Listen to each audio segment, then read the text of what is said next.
नमस्कार, सीमाच वर्ल्डमध्ये आपलं स्वागत आहे। यापूर्वी आपण माझ्या मामाचा गावाचा एक व्लॉग बघितला आहे। आता मी माझ्या गावी सोलापूर जिल्ह्यात नंदुबाईच्या घरी आले। आमच्या मुलांना मला हे घर खूप आवडतं। का आवडतं याचं कारण तुम्हाला व्हिडिओच्या शेवटी समजेलच। तुम्ही बघू शकता हे घर रानात असं मध्यभागी आहे। सोलापूर जिल्ह्यात सगळीकडे उन्हाचा कडाका उसळलाय, पण इथं मात्र तुम्हाला थंडावा जाणवतो। त्याचं कारण म्हणजे ह्या घराच्या शेजारी असणारी ही झाडं आहेत।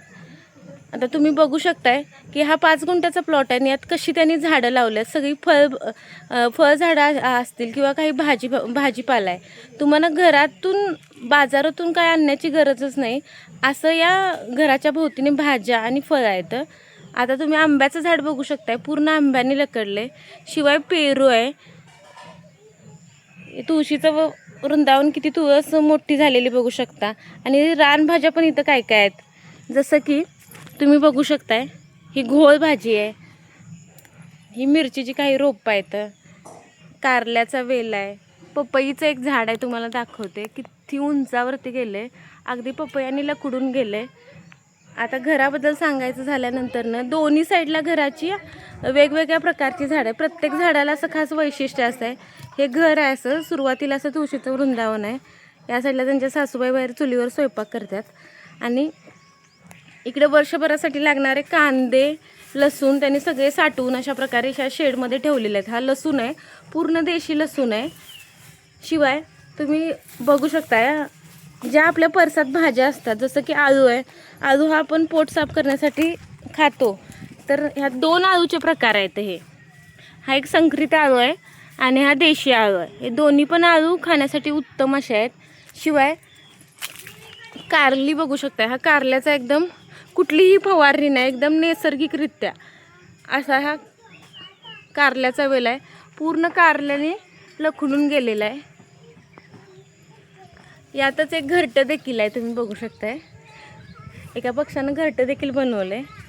हे आंब्याचं झाड बघा, आंबं पूर्ण असं भरपूर 7-8 झाडं आहेत आंब्याची, ती लखडून गेल्यात। आणि पपईची उंची बघू शकता, एकदम नारळाच्या झाडा एवढे वरती अशा पपया लागल्यात आणि त्या पिकल्यात सुद्धा। आता दुसरे झाड म्हणजे इथे पेरू आहे। हे जांभळीचं झाड बघू शकता, त्याला झोपाळा बांधलाय।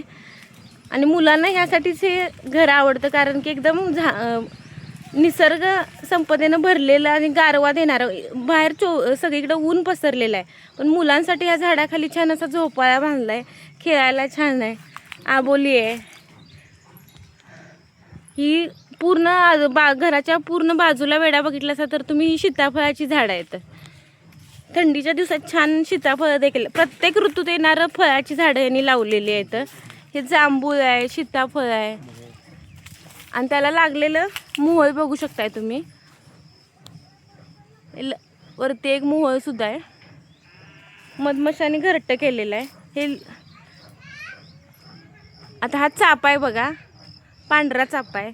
शिवाय हे पण आंब्याचं झाड आहे आणि हे एक असं झाड आहे ते बऱ्याच जणांना माहिती पण नसेल की आपल्या भागात येतंय का नाही, पण त्यांनी तो लावण्याचा प्रयोग केला आहे आणि ते झाड लागून फळांनी पूर्ण लकडलेलं आहे। हे वॉटर ॲपलचं झाड आहे, तुम्ही बघू शकता याला वॉटर ॲपल लागल्यात। बाजारात ही विकायला असतात। तुरट आणि थोडंसं गोड असं पूर्ण पाण्यानं भरलेलं असं लवंग्याच्या आकाराचं हे फळ आहे। सदाहरित वनस्पती आहे, तुम्ही तुमच्या घरासमोर किंवा सावलीसाठी लावू शकता। शिवाय इतर झाडांविषयी माहिती सांगण्यात चिक्कूचं झाड आहे बघा, चिक्कूची पण भरपूर झाडं आहेत। चिक्कू, अंजिराचं झाड आहे, हे अंजीर पूर्ण लागल्यात बघा। ही अशी कुठल्या झाडाला फळ नाही असं नाही आहे, त्यांनी काळजी पण तितक्याच प्रेमाने घेतली। ही चिक्कून असं झाड लकडून गेले। आंब्याची झाड तर 7-8 आहेत, ती लकडून गेल्यात। ह्या हिरव्या मिरचीची झाडं आहेत, जी आपल्याला रोजच्या भाज्या लागतात, फळं खायला मुलांना लागतात, ती सगळी फळं इथं आहेत। आता काही मिरच्या लाल देखील झाल्या, तुम्ही बघू शकताय। हे केळीचं झाड आहे, नारळाची झाडं लावल्यात, मुळा आहे। बऱ्याच जण मुळा खाली जमिनीखाली लागतो, कंद भाजी आहे ती, असं बघू शकताय तुम्ही। हे मुळा पण त्यांनी लावलाय। घराच्या शेजारी कुठली भाजी नाही असं नाही। मिरच्या, ही नारळाची झाडं आहेत, लिंबाचं झाड आहे, पेरूचं झाड आहे, सगळ्यात म्हणजे वैशिष्ट्य म्हणजे याचं, इथं त्यांनी 2-3 अशी आंब्याची झाडं लावल्यात. त्यांची उंची बघून तुम्हाला जाणवल त्याला किती आंबे लागलेत. ती एकदम अशी छोटी अशी आंब्याची झाडं आहेत, पण त्याला लागणारं फळ बघा तुम्ही. हे बघा, मी हातात घेऊन दाखवते. त्याची उंची तुम्ही बघू शकता.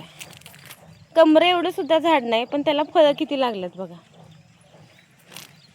हे रानात असं मधोमध आढळणारं हे घर आणि त्याच्या शेजारी ही झाडं, त्यामुळे उन्हाची दाहकता पण जाणवत नाही. दुसरी पण छोटी आंब्याची झाडं आहेत.